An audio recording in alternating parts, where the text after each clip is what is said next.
Doctor BR Ambedkar open యూనివర్సిటీలో ఎవరైతే MA first semester exams ఎవరైతే రాయబోతున్నారో ఈ వీడియోలో మీకు ఇంపార్టెంట్ గన్ షాట్ అయితే ఎక్స్ప్లెయిన్ చేయడం జరుగుతుందండి.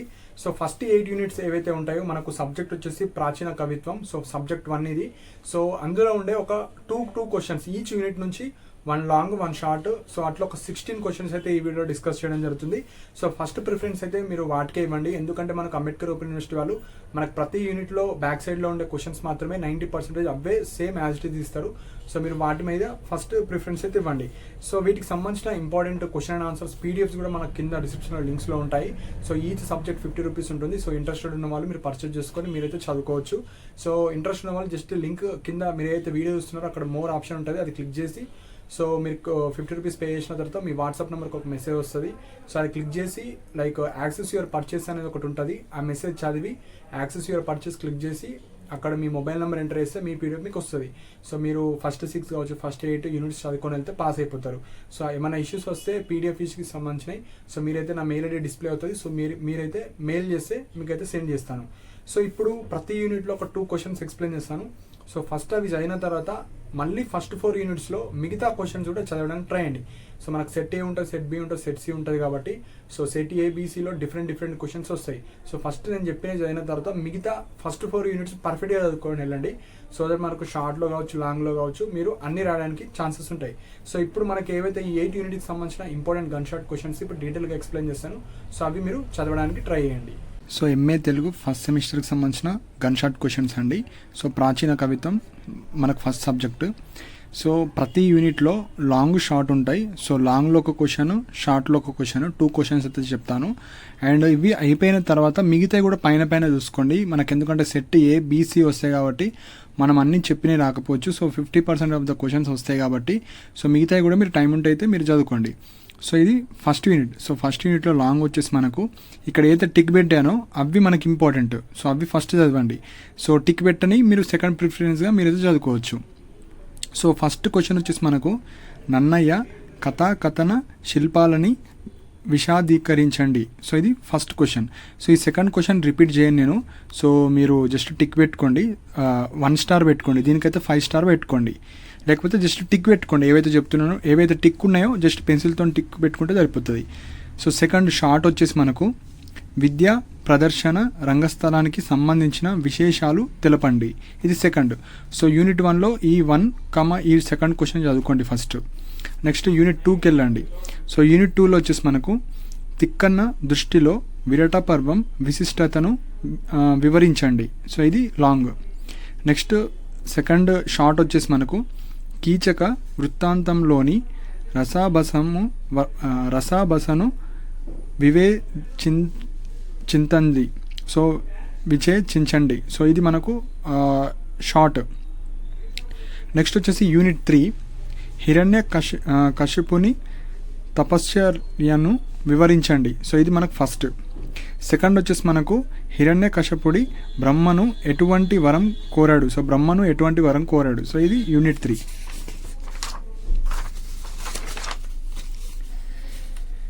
So unit 4. సో యూనిట్ 4 మనకు ఫస్ట్ క్వశ్చన్ వచ్చేసి నాచన సోముని కవిత్వ లక్షణాలను వివరించండి. సో యూనిట్ 4 వచ్చేసి మనం సాహిత్య నిర్మాణంలో నాచన సోమన ప్రత్యేకం ఏమిటి.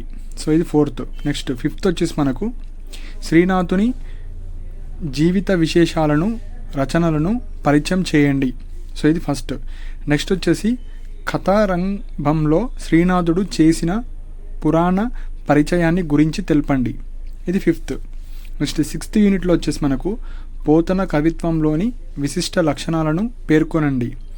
నెక్స్ట్ 6thలో మనకు సుదర్శన చక్రాన్ని వర్ణించండి. సో ఇది సెకండ్. సో ఇవి ఫస్ట్ 6 యూనిట్స్. సో ఎవరైతే మీరు ఓన్లీ 8 కాదు నేను 6 చదువుకుంటా అంటే ఫస్ట్ ఇవి చదవండి. చదివిన తర్వాత ఏవైతే టిక్ లేనివి ఉంటాయి కదా, సో ఇప్పుడు ఎగ్జాంపుల్ ఫస్ట్ యూనిట్లో ఇది చదివిన తర్వాత ఇది చదవండి, నెక్స్ట్ ఇది చదివిన తర్వాత ఇది. సో ఒక్కొక్కసారి మనకి ఇవి కూడా రావచ్చు క్వశ్చన్స్లో, మనకు సెట్ ఏ బీసీ అట్లా వస్తే. సో ఒక్కొక్కసారి మనం అనుకునే రాకపోవచ్చు కాబట్టి మిగతాయి కూడా మీరు చదువుకోండి. సో ఫస్ట్ 6 ఇవి ప్రిఫరెన్స్ ఇవ్వండి. నెక్స్ట్ 7, 8 యూనిట్స్లో నుంచి చెప్తాను. సో 7th యూనిట్ అరణ్యకాండంలో మొల్ల నిర్వహించిన కథాంశాన్ని వివరించండి. సో ఇది లాంగ్.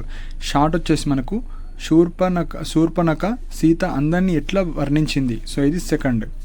నెక్స్ట్ 8th వచ్చేసి మనకు ప్రవరుని వ్యక్తిత్వాన్ని గురించి రాయండి. సెకండ్ వచ్చేసి హిమాలయాలను కవి వర్ణించిన విధం తెలపండి. ఇది 8th.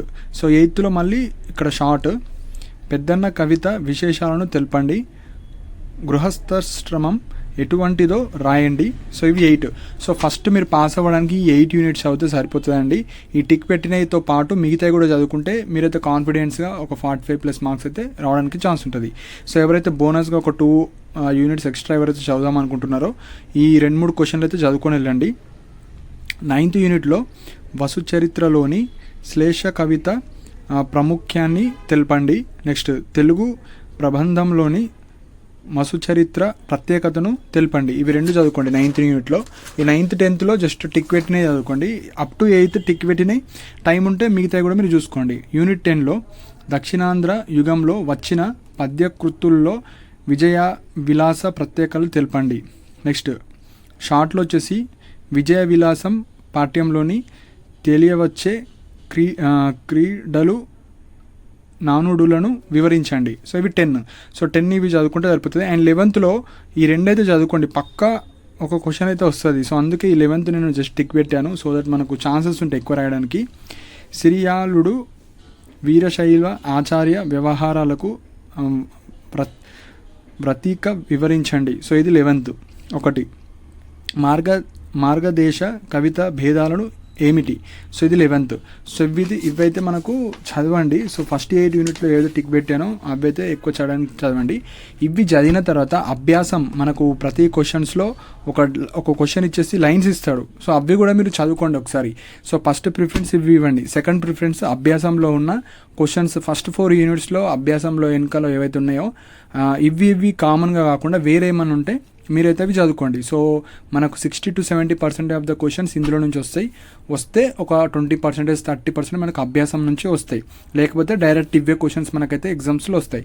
సో ఇవైతే మీరు ప్రిపేర్ అవ్వండి. సో వీటికి సంబంధించిన క్వశ్చన్ ఆన్సర్స్ PDFs కింద డిస్క్రిప్షన్లో లింక్స్ ఉంటాయి. సో మీరు ఏదైతే వీడియో చూస్తున్నారో అక్కడ మోర్ ఆప్షన్ ఉంటుంది. మోర్ క్లిక్ చేసిన తర్వాత కింద మనకు అన్ని లింక్స్ ఉంటాయి. సో సబ్జెక్ట్ 1, 2, 3, 4 సబ్జెక్ట్స్ కాబట్టి 4 లింక్స్ జస్ట్ క్లిక్ చేసి 50 రూపీస్ అమౌంట్ పే చేసిన తర్వాత మీ PDF మీకు వచ్చేస్తుంది. సో మెసేజ్ వస్తుంది ఫస్ట్ వాట్సాప్లో. సో అక్కడ యాక్సెస్ యువర్ పర్చేస్ అని ఉంటుంది. అది క్లిక్ చేయండి. క్లిక్ చేసిన తర్వాత మళ్ళీ మీ మొబైల్ నెంబర్తో లాగిన్ అయితే మీ PDF మీకు వస్తుంది. అప్పటికి రాకపోతే నా మెయిల్కి మెసేజ్ చేయండి. సో మీ PDF మీకు సెండ్ చేస్తాను. సో ఇవి ఇంపార్టెంట్ పాయింట్స్. సో మీకు ఏమైనా డౌట్స్ ఉంటే మీరు కింద కామెంట్ సెక్షన్లో మెన్షన్ చేయండి. అండ్ ఇలాంటి అప్డేట్స్ కోసం మన ఛానల్ని సబ్స్క్రైబ్ చేసుకోండి. And thank you for watching my video.